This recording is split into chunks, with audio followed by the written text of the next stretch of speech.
Good day, everybody, from wherever you are in the world. I hope that you're well. I hope that you're thriving, not surviving. I hope you're thriving. Yeah. As we begin yet another week, I want to speak today about something that I feel is quite heavy for many people. But I think it's about time that as a society, we began to tackle these things. Ultimately, we are set on the earth to be able to fulfill our purposes. We're supposed to be productive. We're supposed to be thriving, not surviving. So it means that we have to tackle anything that would hinder us from dealing with that. Our Inspiration Mondays is about being inspired. Remember, inspired is to breathe life into. As expire is to breathe life out of, which is to die. And I think the topic for today is going to be one that will actually breathe life into those who feel that they have been expired, basically dead, and walking on earth for years and years and years. Today we're talking about healing from defilement. Now the word defilement, and I'll read it by definition, is the act of making something foul, dirty, or unclean. And there's many aspects of defilement. You can find that we go about life, sometimes not even knowing that we have been defiled or are defiled. Some are going about life having defiled others and not even conscious that they probably even defiled somebody. Either way, I think that we need to heal from defilement, whether you were defiled or whether you defiled. Either side, there's an impact. There's a part of our humanity, of our spirits and our souls that have been eroded and torn apart. And my prayer is that today, as we discuss this matter, we will be healing and moving forward from this difficult thing. When I was thinking about what to share with you this week, and I was thinking about healing from defilement, I looked at just a few ways. There are many ways, and I'm not purporting to be an expert in this matter. I'm here to inspire us to move forward from things that could have happened or that we could have been part of that have held us back and stopped us from living a productive and fulfilling life from that point or that moment or those moments. We could have had several instances of defilement. There's defilement in the mind. There's defilement in our souls, in our spirits. There's defilement physically in parts of our bodies or on our body. There's defilement of emotions. And I'm sure experts in that field would have various dynamics and facets of defilement that they would speak. But I just want to speak to those that I have mentioned. And there's many facets of defilement that would also interplay with abuse. It would interplay with corruption of one's identity, of one's persona, of one's humanity, right? There's all these aspects.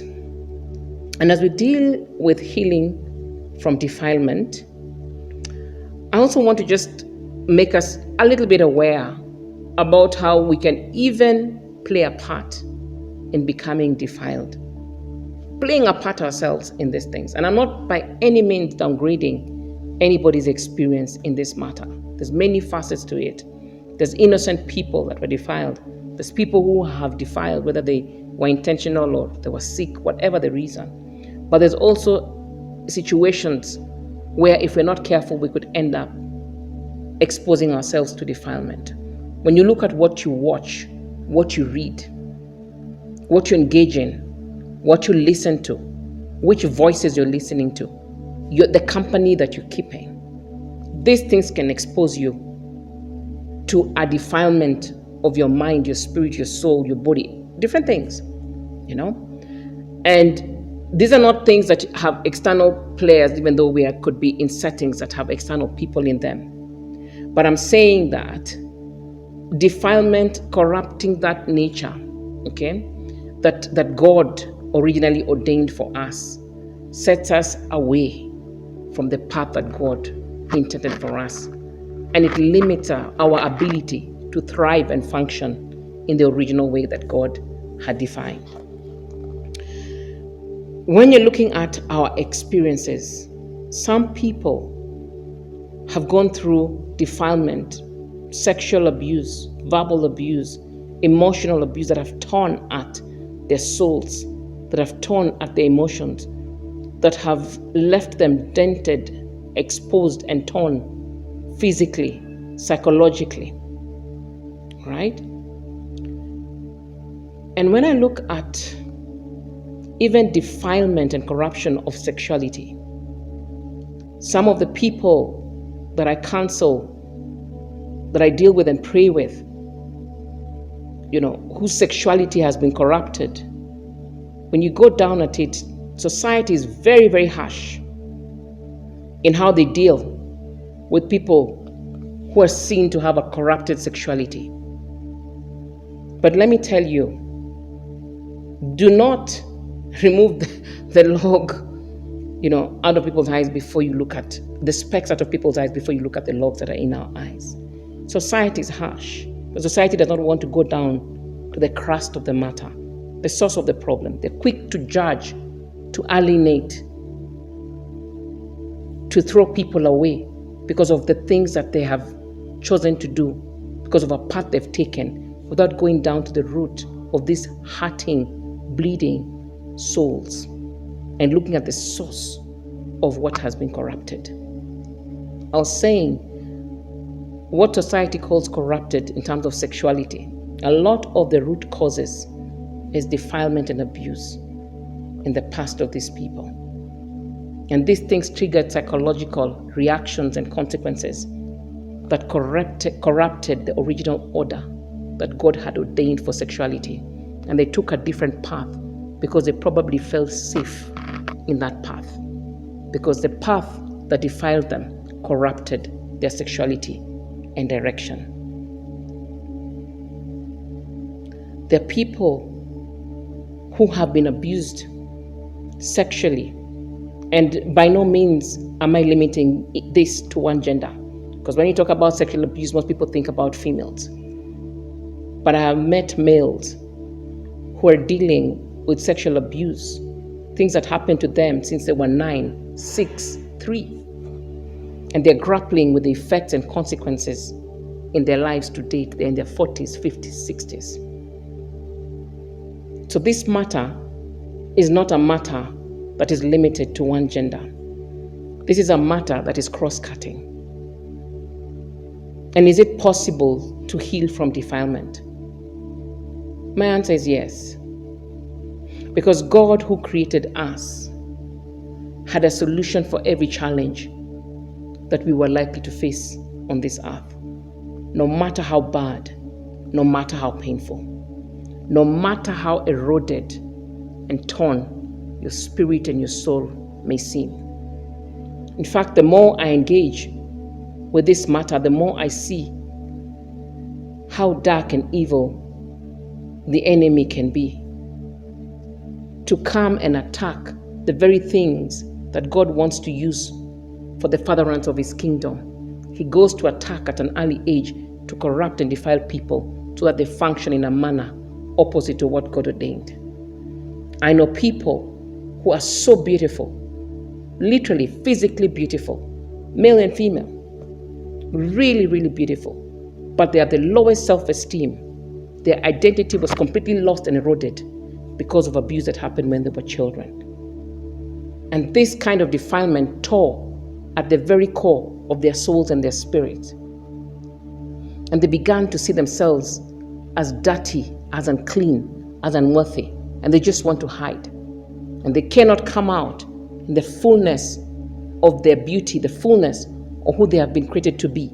They cannot function optimally because they were attacked very early in advance of their ability to fulfill their function and purpose. I want to tell you today, it is possible to move out of this space.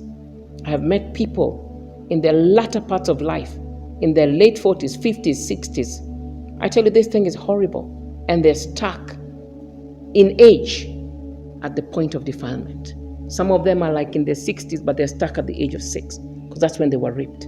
There are people who are in their 30s and 40s, but they were defiled at the age of 12, and they're stuck at that age. So their bodies are grown, their minds are grown. They seem to be grown and mature, but inside is a bleeding soul, stuck in that time. How do you heal from defilement and move beyond this evil vice and still function and thrive in the remaining part of your life?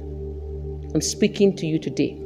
Wherever you are, whatever age you are, it is possible to heal from defilement and start over. It is possible. I want to just highlight the 5 steps that I feel. And by no means am I the expert, but I'm telling you from my experience what things I feel you can do to begin to move out of this. Is this a one-day affair? Absolutely not. Obviously, by God's grace, it's possible to move out of anything called Turkey. But I just want to highlight 5 steps that you can take to heal from defilement and move into the better days ahead. Your best days are ahead. Your latter is greater than the former. What God has in store for you is not based on what has happened in the past. No matter how hurt you are, no matter how defiled and broken you have been, there's always a day that comes. It is a day for a new start. And this is the day. Isaiah 61, verse 3. It says that God will give you a crown of beauty for your ashes.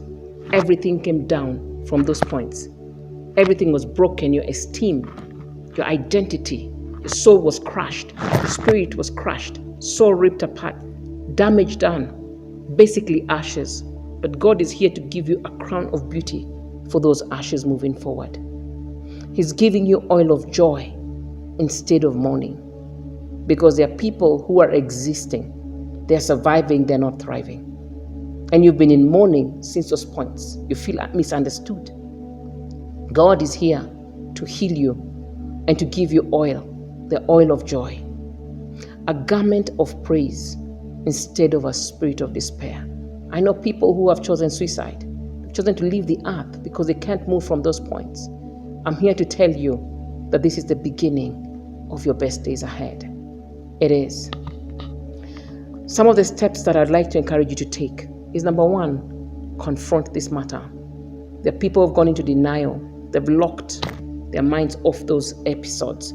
They want those episodes to bury themselves and never show up again. Confront this matter. Get it out of its shell because it's about to disappear forever. Confront this matter. The second thing, desire to be healed. Desire to be healed.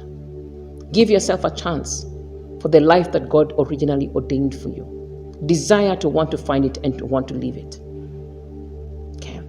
I know that this short inspiration is not enough for me to highlight the deeper processes, but this is a step in the right direction. Forgive those that did those things to you. I know it's very painful and very hard. But the word forgiving is not condoning, it's not accepting. Forgiving is untying yourself from those negative emotions that are tied to the actions that happened to you. Those negative emotions. Forgive. In fact, when you say, I forgive you, those emotions go with that statement. Yeah. There is power in even speaking those words. Trust God. He's with you. Pray. Pray. The root of evil is done in the spirit, and the healing should go to that root, and it's spiritual. Pray. Seek deliverance. And there are people who can pray with you and deliver you out of that bondage. And then obviously, psychological support, counseling, whatever support that you need to be able to walk through that issue and move forward. I want you to be able to believe as you begin your week Because a lot of us are starting week after week, week after week, week after week that turns into a month, turns into a year, turns into 10 years and 50, and you're going week after week carrying this weight. Today, I want you to drop this weight. God is able to heal you from defilement. And I pray that you begin to take a hold of your future, desire to be healed. And I pray that you can allow the love of God to take you forward as you move beyond this challenge. Have a blessed week ahead.